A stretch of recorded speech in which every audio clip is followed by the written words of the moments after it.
Hello class 12th बच्चों, कैसे हैं आप सब। सो अगेन चलते हैं मैक्सिमा मिनिमा की वर्ड प्रॉब्लम। एक और वर्ड प्रॉब्लम को सॉल्व करते हैं। देखिए, तो question is show that the cylinder of given volume which is open at the top. एक ऐसे सिलेंडर की बात वो कर रहा है जिसका टॉप ओपन है, मतलब कि बॉटम से हमें उसको यूज करना। देखिए ये कॉन्सेप्ट ये पॉइंट कहाँ काम आएगा, उसका सरफेस एरिया लेते हैं। तो हम सरफेस एरिया जब लेंगे तो इसका टीएस से पूरा नहीं लेंगे, उसका टॉप वाला पोर्शन छोड़ देंगे। हमें लेना है curve surface area plus bottom has a minimum TS से। हमें क्या प्रूव करना है, चलिए लिखते हैं। गिवन क्या क्या है, सबसे पहले लिखते हैं गिवन। गिवन में हमें एक तो सिलेंडर तो दे ही रखा है, इसकी वॉल्यूम गिवन है, तो वॉल्यूम का फॉर्मूला लिखेंगे। देखिए वॉल्यूम की वैल्यू तो नहीं दे रखी, बट ये गिवन है। गिवन होने का मतलब है जहां v आएगा कांस्टेंट मानिएगा, r और h में ये रिलेशन निकालने के हमारे काम आएगा। ठीक है, अब हमें प्रूव क्या करना है कि इस सिलेंडर का जो ts से है, ts से देखो लिखा ts से है बट लेना नहीं है ts से, क्योंकि ऊपर वाला जो पोर्शन है वो आपका ओपन है। तो इस वजह से हमें यहाँ पर फॉर्मूला थोड़ा देख के समझ के लगाना है। तो हम यहाँ पर ts से को s से डिनोट करेंगे, जो कि होगा 2 पाई r है, जो कि मेरा cs से है, और बॉटम का एरिया होगा बेस जो है वो पाई r स्क्वायर। ठीक है, तो इसीलिए फॉर्मूला बहुत ध्यान से लगाइएगा। आगे एक और चीज हमें यहाँ प्रूव करनी है कि हाइट जो है वो रेडियस के बराबर है। तो यहाँ एक रेडियस बना लेते हैं r, और ये हमारी h है। तो r और h दोनों बराबर है, ये चीज भी हमें साथ में प्रूव करनी है। हमेशा बेटा डायग्राम जरूर बनाइए, गिवन लिखिए टू प्रूव, हमेशा क्वेश्चन में प्रॉब्लम नहीं आएगी। अब मैंने थोड़ा सा स्पेस छोड़ा है, उसके पीछे कारण था यहाँ पर कि मैं अब जब सरफेस एरिया को क्या करना है, मुझे यहाँ पे लिख भी लेते हैं, मुझे मिनिमम प्रूव करना है। ठीक है, तो मिनिमम प्रूव करते टाइम हम सरफेस को प्रूफ में फॉर्मूले को सरफेस के ही फॉर्मूले को यूज करने वाले हैं। लेकिन यहाँ पर कितने वेरिएबल नजर आ रहे हैं आपको, एक r भी एक h भी है। h सिंगल टाइम यूज हुआ है, इसीलिए मैं यहाँ से h की वैल्यू निकालूंगी, तो v upon pi r square जो है वो h हो जाएगा।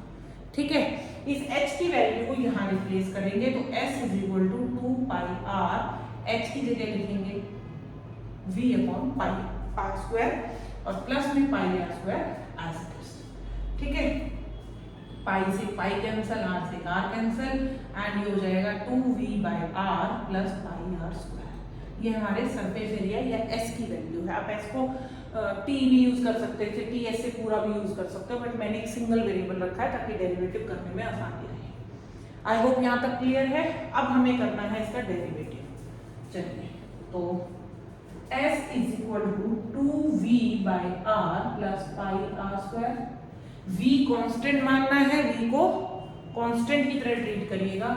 तो ds किसके रिस्पेक्ट में चलेंगे, रेडियस, तो ds by dr is equal to 2v as it is, 1 upon r का derivative minus 1 by r square, और यहाँ पर पाई इंटू 2r।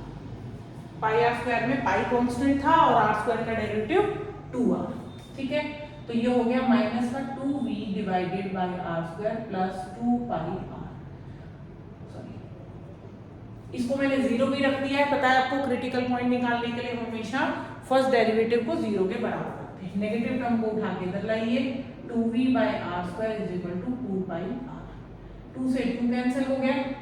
वैल्यू किसकी निकाल रहे हैं, r की, गलती से v मत निकालना, r की निकाल रहे हैं। इसको उधर क्रॉस करेंगे तो v is equal to pi r cube, और v अपॉन पाई, और इस पूरे की पावर कितनी आ गई, 1/3 is equal to r।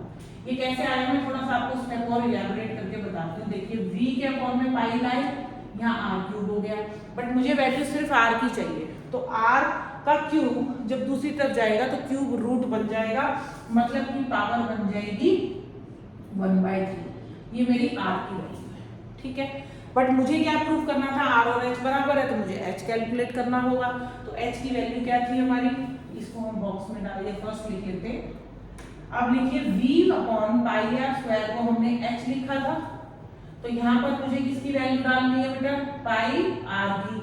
r की वैल्यू है v upon pi whole power 1/3, और होल इसका स्क्वायर भी था इसलिए 2 लगाया, और ये हो गया h के बराबर। ठीक है, कैलकुलेशन से घबराना नहीं है, थोड़ी कॉम्प्लिकेट होती है बट थोड़ा सा दिमाग से स्मार्ट तरीके से करोगे तो ज़्यादा प्रॉब्लम नहीं आएगी। चलिए अब इसकी कैलकुलेशन h को हम कैसे r के बराबर प्रूव करेंगे वो देखते हैं। तो मैं यहाँ से रब कर रही हूँ। देखिए ये डायग्राम का इतना कुछ रोल नहीं है, लेकिन इट्स बेटर कि आप एक रफ डायग्राम जो है वो दिखाएं, उसमें दिखाएं r कहाँ है, h क्या है वगैरह। ठीक है, तो हमने यहाँ पर अभी दिखाया कि h की वैल्यू जो है वो v upon pi whole power कितना लिया था 2/3, ये मेरी h की वैल्यू है। बट ये तो बिल्कुल भी r के जैसा नहीं लग रहा है, तो क्या करना है, चलिए सॉल्व करते हैं। v, ये जो पावर है बेटा ये v पे भी है और पाई पे भी है, तो इसका मतलब हुआ v की पावर 2/3 और पाई की पावर भी 2/3, और ये किसकी वैल्यू है h की। अब ये पाई के साथ सॉल्व होगा और v के साथ होएगा, लेकिन उससे पहले मुझे इसको उल्टा करना होगा। तो हम यहाँ पर क्या करेंगे, v के पास ले जाएंगे पाई की पावर 2/3 को, और यहाँ पर है पाई इंटू v की पावर 2/3। v के साथ सॉल्व होगा, पाई के साथ सॉल्व हो जाएगा, तो आपके पास v की पावर आ जाएगी 1 - 2/3 और पाई की पावर कितनी आ जाएगी 2/3 - 1। तो v की पावर आई 1/3 और यहाँ पाई की पावर -1/3 जो कि नीचे चला जाएगा, v अपॉन पाई की whole power 1/3 which is equal to r। तो देयरफॉर हम क्या कह सकते हैं, therefore h is equal to क्या है, r के बराबर है। ठीक है, लेकिन हमने जो सरफेस एरिया है उसको अभी हमने मिनिमम नहीं किया है, उसको मिनिमम करने के लिए अपने सिंगल डेरिवेटिव को उठाते हैं। सिंगल डेरिवेटिव हमारा यहाँ पे था, इसी को दोबारा से डिफरेंशिएट करेंगे। ठीक है, चलिए तो हमारे पास बेटा ds/dr की वैल्यू, मैं ऊपर का भी रब कर देती हूँ, ये सिर्फ एक वैल्यू दोबारा उठानी है आपको, जहां आपका सिंगल डेरिवेटिव आया था उसी को वापस लिख लीजिए और आप उसको डबल डिफरेंशिएट करिए। तो माइनस का 2v कांस्टेंट है, वॉल्यूम कांस्टेंट थी, 1/r² की वैल्यू होगी -2/r³ और यहाँ पर 2 डिफरेंशिएशन बहुत ही स्ट्रांग होनी चाहिए। देखिए यहाँ पर अगर गलती करिए नीचे तक क्वेश्चन पूरा ही रॉन्ग हो जाएगा। तो डिफरेंशिएशन करते टाइम अगर आप श्योर नहीं हो साइड में रफ में करके आंसर यहाँ पे डाल दीजिए। ठीक है, तो ये पॉजिटिव हो गया 4v/r³ + 2। अब यहाँ आकर देखिए लॉजिकली हम r की वैल्यू डालकर देखते हैं कि हमारा जो डबल डेरिवेटिव है वो पॉजिटिव है या फिर नेगेटिव है। बट थोड़ा सा अगर देखो स्मार्ट ट्रिक लगाते हैं, ये हमारा पॉजिटिव है, मैंने ऐसा क्यों कह दिया, देखिए यहाँ पर वॉल्यूम आपकी पॉजिटिव है, दिख ही रहा है 4v है, 2 ऑलरेडी पॉजिटिव है, r की वैल्यू आपकी को डालनी है ना। अब r क्या नेगेटिव डालोगे आप, नहीं ना, रेडियस नेगेटिव होएगी नहीं कभी, और अगर वो नेगेटिव नहीं है तो उसका क्यूब भी कभी भी नेगेटिव नहीं आएगा, तो इसका मतलब इसके नेगेटिव आने के चांसेस बिल्कुल भी नहीं है। तो आप देयरफॉर कह सकते हो surface area is minimum at r = h, कि जब r और h बराबर होंगे तो आपकी दोनों की वैल्यू कैसी होगी, बराबर भी होगी और ये मिनिमम भी आएगा, क्योंकि हमारा डबल डेरिवेटिव ग्रेटर देन 0 है, इसीलिए हम कह सकते हैं कि हमारा सरफेस एरिया मिनिमम था। ठीक है, आई होप आपको क्वेश्चन अच्छा लगा होगा, समझ में भी आया होगा।